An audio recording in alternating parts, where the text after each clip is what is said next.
অনেকদিন পরে আমি ঢাকায় আসছি। প্রথমে আব্বু আম্মুকে ব্যাগ সহ সিএনজিতে পাঠিয়ে দিচ্ছি বাসার দিকে, কারণ আমি থাকলে আটতেছে না আর সামনে বসতে চাচ্ছিলাম না। আমি এখন হাঁটতে হাঁটতে টেকনিক্যাল মোড়ের দিকে যাচ্ছি। প্রচন্ড গরম পড়ছে, মাস্ক পরছি, প্রচুর ধুলাবালি। এখন প্রথমে রাস্তা পার হইলাম, পার হয়ে পাঠাও ইনস্টল দিচ্ছি। ফোনে দেখতেছি পাঠাও নাই। পাঠাও ইনস্টল দেওয়ার পরে লোকেশন দিলাম বিআরবি হসপিটালের এইখানে। পাঠাও দেখি 130 টাকা আসছে, কিন্তু অনেকদিন পরে পাঠাও ইউজ করার জন্য দেখতেছি আমাকে ছাড় দিছে। 39 মিটারেই একটা রাইড পেয়ে গেলাম।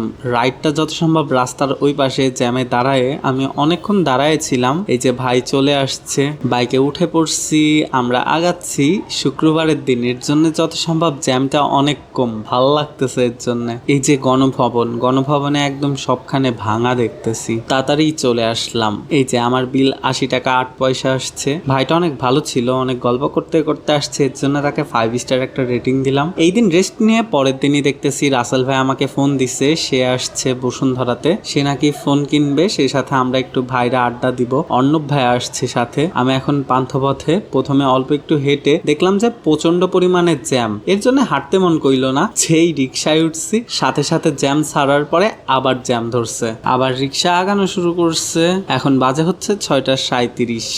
42 পর্যন্ত আমি পান্থপথে জ্যাম পার করতে পারি নাই, মানে আরো অনেকক্ষণ আগে থেকেই শুরু হয়েছিল। আমি এই তো বসুন্ধরা চলে আসছি। ভাইয়ারা দেখতেছি প্লাটার অর্ডার দিচ্ছে, আমাকেও একটা অর্ডার দিতে বললো, আমি অর্ডার দিছি। 3 জন আমরা খাওয়া দাওয়া করতেছি। এরপর হচ্ছে রাসেল ভাই একটা ফোন দেখবে, আমরা নিচে যাব। আমরা এই যে মোবাইল সিটিতে ঢুকতেছি বসুন্ধরায় ফোন দেখার জন্য। কিছুক্ষণ ঘোরাঘুরি করলাম। এখানে যা আলো করছে আমার চোখে, এই আলো যা বিরক্তিকর লাগে। ফোন টোন দেখার পরে ভাইয়াদের বিদায় দিয়ে আমি চলে আসলাম ঘর সাজানোর জন্য। আর্টিফিশিয়াল মোমবাতি আর হারিকেন দেখতেছি। যাই হোক, এখান থেকে আমি একটা জুস কিনে বাসার দিকে।